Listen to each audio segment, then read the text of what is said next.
nggak bisa sembarangan gitu loh. Dan juga untuk selama syutingnya sih kita lebih banyakin di latihan ya, kita hindarin untuk berapa kali take karena takutnya udah beda lagi feel-nya, jadi makanya kita lebih banyakin workshop. Terus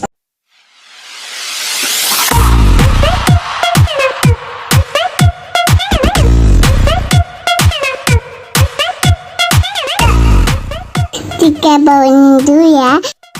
Ada.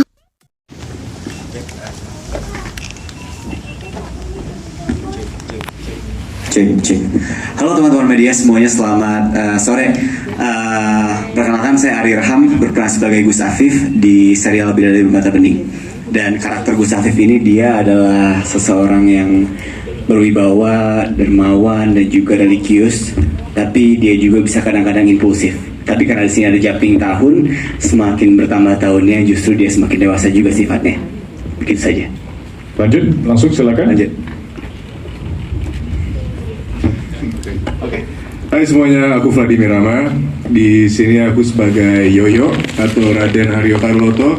Untuk ngejelasin karakter aku sendiri itu bisa dibilang simpelnya kebalikannya Gus Afif ya. Pokoknya di sini Yoyo cukup dibilang kalau misalnya dia baik itu dia baik banget, tapi sekali jahat, aduh, minta ampun deh jahatnya. Nanti bisa dilihat dari episode selanjutnya. Oke, assalamualaikum warahmatullahi wabarakatuh. Oke, di sini saya sebagai Anton, maaf nama saya Tekurian, saya sebagai Anton. Saya ini adalah anak tunggalnya Mama Rosida, dan awalnya Anton ini sebenarnya anak yang baik, terus karena suatu kejadian menjadi anak yang mungkin anak gaul, anak nakal, terus karena ketemu dengan Aina, dia berubah menjadi baik dan mendekatkan diri kepada agama. Mungkin sekian, nggak mungkin kita spoiler semua ya. Jangan. Oke, terima kasih. Assalamualaikum warahmatullahi wabarakatuh. Silakan dilanjutkan. Assalamualaikum semuanya. Perkenalkan, nama saya Zoe Jackson. Saya di sini berperan sebagai Aina Mardea. Karakter Aina di sini yang pasti perempuan yang sangat solehah ya, nyaris sempurna, sangat penyabar. Terus kalau di episode-episode awal bisa dilihatin kalau sebenarnya Aina ini sedikit lugu. Tapi seiring berjalannya waktu dengan jumpingnya tahun, kita bisa lihat karakternya Aina bisa berkembang dan semakin dewasa dan semakin strong. Terima kasih. Halo semuanya, nama aku Amara Sofi, berperan sebagai Arifah. Mungkin di episode 1 belum kelihatan teasernya. Dia itu anaknya Pak D dan Bu D, dan sifatnya yang jelas iri, dengki ke Aina. Terima kasih. Halo semuanya, aku Aisyah Akila. Di sini aku berperan sebagai Atika. Atika itu sepupunya Aina. Atika itu sayang banget sama Aina dan selalu ada di samping Aina apapun itu keadaannya. Dan aku saudaranya Arifah. Hai Arifah.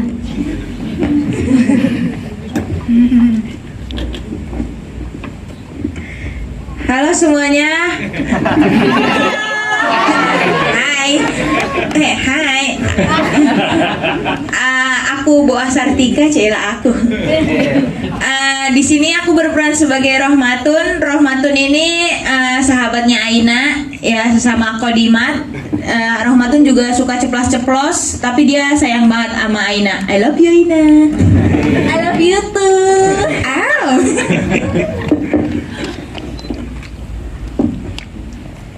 Halo. Oke. Halo semuanya, aku Zenia Zain. Di sini aku berperan sebagai Yasmin. Yasmin ini karakternya dia anggun, berkelas, dan dia ini ceritanya anak konglomerat. Dia teman dari Gus Afif dan Mas Bahir.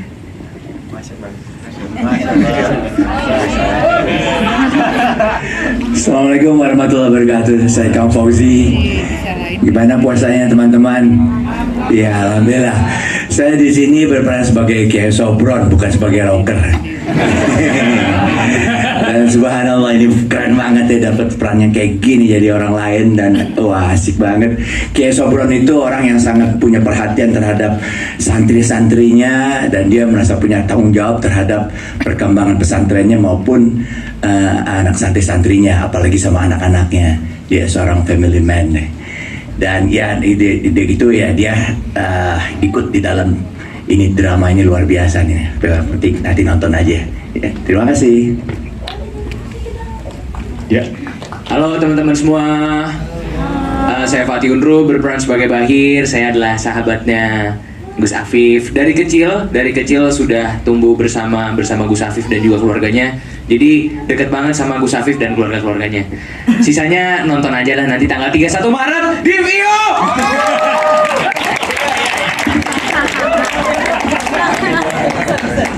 Silakan dilanjutkan lagi.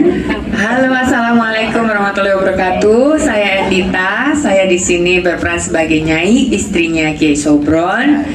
Dia adalah seorang ibu dan istri yang penuh belas kasih terhadap keluarganya, anak-anaknya, dan juga seluruh anak-anak pesantren lainnya. Terima kasih. Assalamualaikum warahmatullahi wabarakatuh. Halo, saya Ola Ramlan. Di sini saya berperan menjadi Ibu Rosida. Kebetulan janda anak satu, ya mirip-mirip ya sama aslinya gitu ya. Janda tapi anaknya 3 yang asli. Tapi ini anaknya 1. Anak saya namanya Anton Rian yang ingin saya jodohkan bersama Aina. Tapi ya kisah selanjutnya nanti kita tonton aja langsung. Oke? Terima kasih. Terima kasih. Silakan lanjut lagi. Assalamualaikum warahmatullahi wabarakatuh. Saya Dimas Aditya berperan sebagai Ustadz Yusuf. Singkat aja, di sini Ustadz Yusuf sebagai adik ipar dari Yai Sobron, dan dia juga seorang ustadz yang sering berdakwah.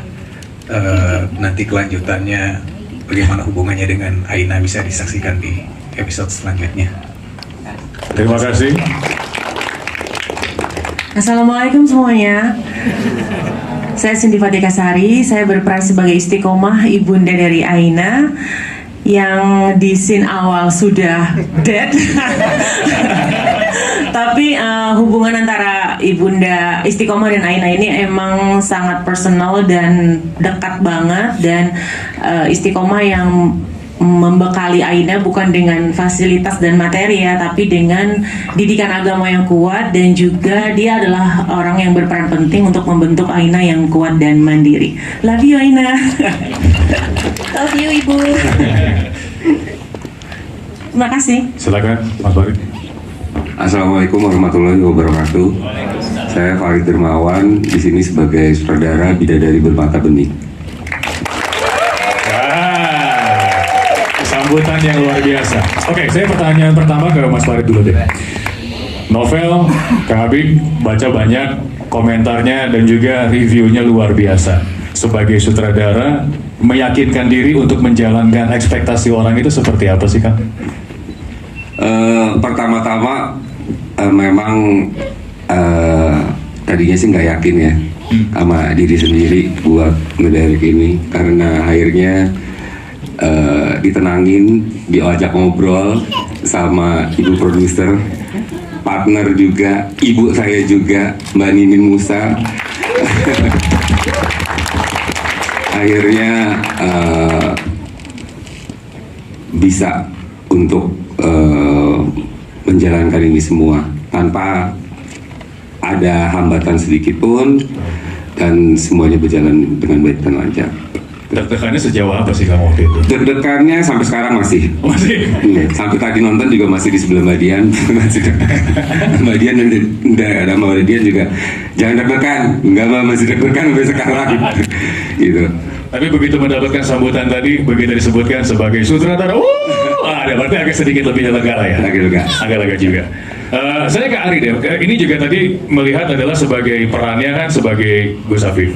Ini juga merupakan peran yang orang udah melihatnya bikin penasaran seperti apa sih nanti barengan sama Ainanya gitu. Tapi kalau saya pengen tanyanya bukan sebagai Gus Afifnya, tapi sebagai Arinya sendiri aja. Kalau boleh ditanya, message-nya apa sih sebenarnya yang bisa disampaikan dari seorang Ari tapi memerankan sebagai Gus Afif? Message-nya adalah ini sih, takdir itu tidak bisa dihindari. Mau sejauh apapun seseorang ingin mengubahnya, itu sih. That's it, sesimpel as that. Gitu. Wah, keren. Kalau nasib masih bisa dirubah. Nasib mungkin masih bisa, tapi takdir mungkin sudah tidak bisa. Karena Jawaban takdir dari ditulis sama Yang Maha Kuasa ya. Betul. Kalau nasib kita masih bisa mubah dari. Nah, siapa jawabannya? Luar biasa ya. Saya ke Aina, ke Zoe. Zoe Abbas Jackson. Ini tadi juga udah ngobrol waktu beberapa bulan yang lalu bertemu dengan Kang Abi sendiri. Ada rencana untuk dituangkan menjadi view original dan sekarang alhamdulillah menjadi kenyataan. Dan Zoe memerankan sebagai Aina gitu ya.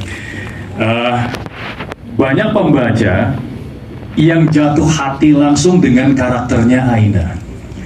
Sejauh apa harus menggali sampai akhirnya bisa memerankan paling tidak mendekati ekspektasi orang waktu membaca novelnya, karena kan bermain dengan theater of mind. Sekarang dipersonifikasikan. Pastinya sih buat aku pribadi nggak gampang ya.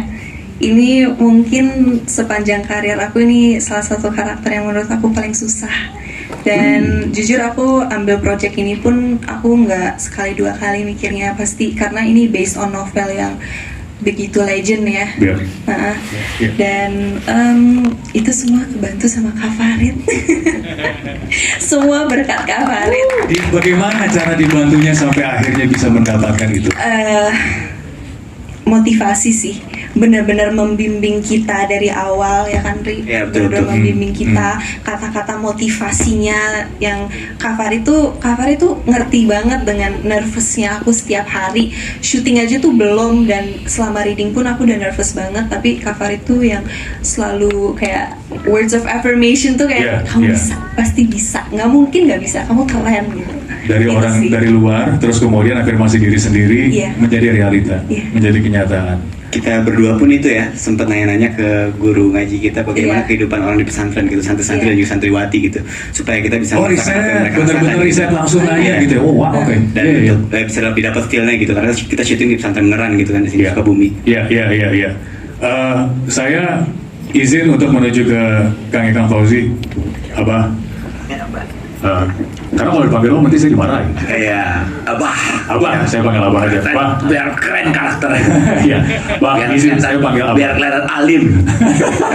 Nggak, karena 80-an saya ngikutin.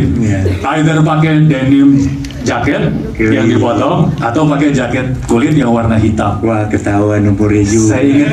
Saya ikutan tuh. Masih kecil kayak itu ya. Iya, mau pelajari musik lah pokoknya, mau pelajari musik. Nah ini juga nih, ini juga sama-sama dari dunia musik nih, kita dari 90-an main musik juga. Iya, siap. Bertemu di industri ini sudah dari tahun itu. Jadi hampir 3 dekade itu memang sudah eksis di dalam dunia ini. Bertemu dengan generasi mudanya, the now generation, dan juga the millennials, generasi kini. Apa sih yang didapatkan dari mereka untuk seorang Ikang Fauzi? Kalau mereka pasti mendapatkan ilmu dan pengalaman dari Abah. Tapi Abah dapat apa dari mereka? Mereka ini kayaknya cerdas-cerdas semua ya. Maksudnya milenial sekarang emang banyak yang membuat mereka menjadi orang yang tumbuh lebih cepat lagi, lebih dewasa lagi, lebih compact lagi di dalam kehidupannya. Jadi aku memang mereka justru banyak belajar juga dari teman-teman. Saya bergaul nih, kalau di lapangan kita bergaul kayaknya tidur bareng, makan bareng, apa semua, pokoknya bercanda juga. Jadi ya karena emang aku merasa mereka itu justru ya yang membuat apa ya inti dari cerita ini gitu loh. Ini is about future, masa depan gitu kan. Jadi memang ya apa yang pengalaman-pengalaman yang aku punya pasti ya dengan mudah aku kasih sama teman-teman itu. Tapi peran ini luar biasa. Ini memang yang saya idam-idamkan sejak itu. Kang Farid, makasih. Walaupun lebih muda, gue panggilnya Kang Farid karena sama orang Jerman kita. Luar biasa dia percaya sama saya. Saya bilang, wah lu kok dekat. Gue bilang, gue kan begini gitu. Ini jadi gue hancur gitu. Tapi ya alhamdulillah ya, maksudnya dengan punya apa ya visi biar bagaimana manusia juga itu kan pasti akan berubah ke jalan yang lebih baik. Berarti itu saya memang punya keinginan untuk ke situ, dan tokoh ini luar biasa karena dia hafalannya tuh beda gitu. Silakan. Oke. Untuk proses casting sendiri, kami dari saya dan dari teman-teman dari VIU juga mencari kira-kira siapa yang cocok untuk memerankan di karakternya masing-masing, tokohnya masing-masing. Semua nih kita memang dengan butuh proses yang lumayan cukup lama, kurang lebih hampir 1,5 bulan untuk proses castingnya sendiri. Jadi ada beberapa kali kita bongkar pasang yang cocok yang mana, akhirnya dengan ketelitian kita, dengan kesabaran kita dan antusias kita, akhirnya semua di sini, teman-teman sini akhirnya yang kepilih gitu. Oke, terima kasih Mas Farid. Pertanyaannya adalah bagaimana persiapan aku dan Zoe untuk mendalami karakter sini kan, gitu ya. Jadi tadi yang sempat dibilang itu bukan riset langsung di pondok, tapi kita dikasih workshop sama PH sekitar 4 hari 5 hari ya buat ngaji ya. Iya, itu seminggu. Iya, seminggu buat Seminggu. ngaji, seminggu untuk silat dan sekitar 3 minggu in total buat readingnya. Iya, ya 3 minggu lah sama reading segala macam gitu ya. Dan apa namanya, kami berdua menanyakan kepada guru yang ngajarin kita kan, apa namanya, gimana sih kehidupan anak-anak santriwati dan juga santri di pesantren gitu, supaya kami tahu gitu apa yang mereka lakukan di sana, kebiasaan mereka dan juga mungkin slang mereka di sana gitu, kayak mereka menggunakan bahasa Arab nggak di sana gitu, kayak waiyak apa segala macam gitu kan. Dan kami berdua mencoba untuk men-adjust itulah, untuk menambahkan sedikit bumbu-bumbu karakter masing-masing gitu. Iya, dan untuk proses ngajinya sih alhamdulillah kita dikasih ya workshop ngaji, dan pastinya nggak gampang ya melewati proses yang cukup overwhelming ya Ari ya. Ya betul, karena murotal ya nadanya. Iya, karena nadanya nggak bisa sembarangan gitu loh. Dan juga untuk selama syutingnya sih kita lebih banyakin di latihan ya, kita hindarin untuk berapa kali take karena takutnya udah beda lagi feelnya. Jadi makanya kita lebih banyakin workshop, terus pas udah nyampe set kita lebih banyak latihan gitu biar one take oke. Iya begitu, karena kalau udah sampai set dari setup nih semuanya gitu, kadang ya ke bawahnya suasananya gitu, suka tiba-tiba langsung klik gitu. Terima kasih pertanyaannya. Terima kasih. Oke, ini ada satu sebenarnya kalau untuk Vladimir. Yoyo ini Gus Afif, terus kemudian Ai sama Yoyo. Banyak yang diomongin sama orang juga. Kalau ditanya, kita lanjutkan lagi, pendalaman karakternya sejauh apa sih sebenarnya? Vladimir? Benar loh, ini Yoyo salah satu karakter yang paling sering dibicarakan sama orang karena. Oke, kalau untuk Yoyo, jujur sebelumnya aku udah pernah mainin peran antagonis dan aku kira aku udah cukup jahat di peran-peran itu. Kebetulan paling jahat sebelum judul ini tuh bareng Bang Farid juga, dan ternyata itu belum ada apa-apanya. Di sini benar-benar namanya orang jahat ya ini Raden Haryo Carloto. Jujur kena mental, bahkan berkali-kali curhat ke Bang Farid, Bang, gimana ya supaya bisa sejahat itu. Dan akhirnya karena 3 minggu proses reading itu, akhirnya kita ketemu titik di mana, nah itu yo, lu harus segitu. Dan akhirnya ketanam dan harus tahan segitu untuk selama sebulan, dan jujur agak-agak ngeganggu ya. Ini karakter Yoyo ini cukup jadi karakter yang menghantui aku sampai sekarang juga. Tapi yang pastinya seneng banget bisa meranin si karakter Yoyo ini. Nanti di episode selanjutnya kalian bisa lihat, nggak sabar nungguin tanggapan kalian. Dan yang pastinya ibu saya selalu senang kalau misalnya ada judul saya yang baru tayang, dan hari ini dia lagi ulang tahun, jadi aku nggak bisa lebih senang lagi hari ini. Happy birthday mom, love you. Happy birthday.